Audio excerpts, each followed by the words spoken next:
Numident database, which is the name of the database at SSA, has errors in roughly 17.8 million of its records, and including things like outdated citizenship status for foreign-born workers and lawful immigrants. And so this is the reason why there's a higher error rate and disproportionate harm to people who are naturalized citizens or who are work-authorized immigrants.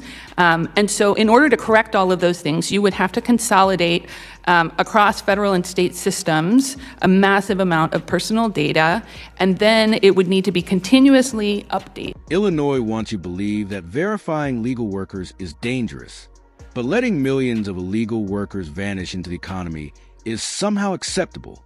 Today in Congress, Democrats once again tried to sync verify, leaning on scare words like national database and surveillance, while sidestepping the obvious reality.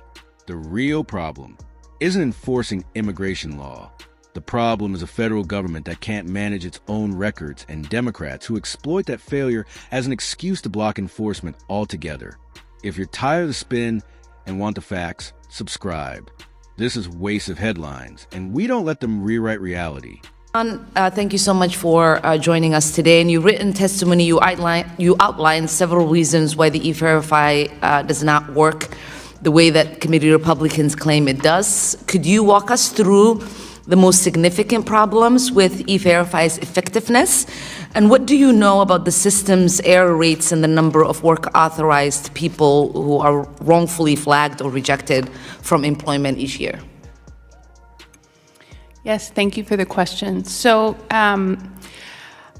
mandating E-Verify nationwide would be a mistake because the system is not ready for the millions of small businesses that are not currently enrolled. Part of what we know about who is enrolled, that 13% of employers who are enrolled, is that they tend to be much larger employers. So they tend to have HR departments and more infrastructure and capability to handle compliance requirements, unlike the smaller businesses that by and large are not enrolled and do not have that type of in-house assistance to handle the burdens. So that means that they need to do things like technology upgrades and staff trainings, and they'll be facing different types of operational challenges in order to get to a point of compliance. And on a nationwide level, people who have researched that have estimated that it would cost those employers collectively billions of dollars to do that, to reach that. Even for businesses that do comply, those companies, as we have discussed, already face raids and audits. It doesn't stop that from happening. Despite championing the system, the administration is unable to kind of give employers any real protection against the unreliability of the data. So what we don't have good current data on the reliability of the system. And I think one thing that the committee could focus on is getting a more current study on the error rates, because the last time an independent external evaluation was conducted was in 2009. That's a very long time ago. But if you take the error rates that they found at that time and you apply them to our current employment numbers, our national folks participating in the workforce, in the labor force, we think that anywhere between roughly 200,000 and 520,000 people each year who are work authorized and have been hired and accepted an offer of employment would be wrongfully denied because of the errors in E-Verify, the opportunity to start that job. And I know that proponents of the system will talk about, it's got a 97, 98% effective rate. The fact is that in your jurisdiction, if you have people coming to you because you were denied the ability to start a job that you had been offered and you have work authorization, that is still not going to be an acceptable number of 97%. Ms. Han, do you think the federal government should create this kind of national database for workers? And what does the why does this idea give you a pause? Yeah, so I think in order for E-Verify to function properly, it would require a massive consolidation of data that does not currently exist, right? We would need state agencies and federal agencies.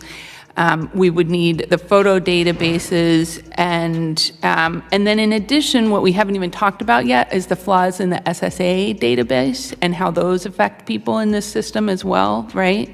The Numident database, which is the name of the database at SSA, has errors in roughly 17.8 million of its records, and including things like outdated citizenship status for foreign-born workers and lawful immigrants. And so this is the reason why there's a higher error rate and disproportionate harm to people who are naturalized citizens or who are work-authorized immigrants.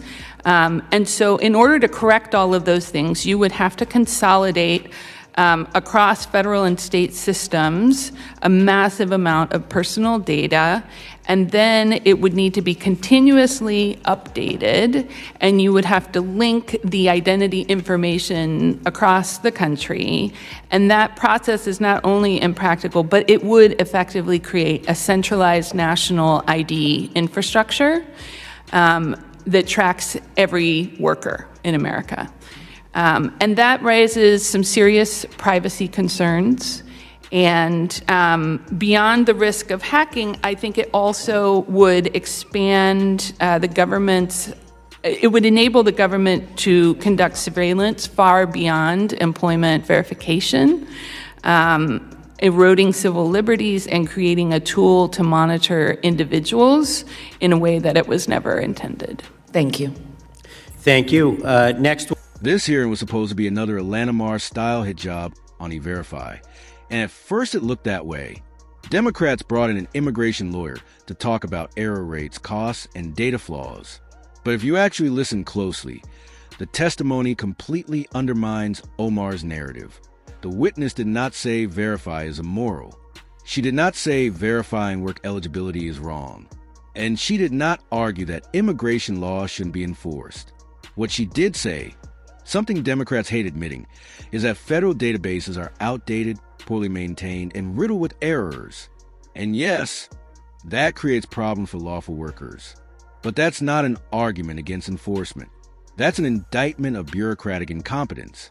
Ilhan Omar and Democrats want you to hear one thing, that E-Verify itself is dangerous.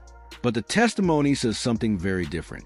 If the government cleaned up its data, E-Verify would work far better. Instead of fixing the system, Democrats use those flaws as an excuse to block enforcement entirely, which just happens to benefit illegal labor and the political interests tied to it. And notice the sleight of hand. When Republicans say, verify legal workers and protect American jobs, Democrats respond by pretending Republicans want a surveillance state. That's not what E-Verify is. It's a scare tactic. The witness even acknowledged that errors disproportionately harm lawful immigrants and naturalized citizens, people who follow the law. So, the solution isn't to kill E-Verify. The solution is to fix government databases and enforce immigration law properly. Ilhan Omar doesn't want that conversation because once enforcement works, the talking points fall apart. This wasn't a warning about E-Verify. It was an accidental admission of why Democrats keep it broken.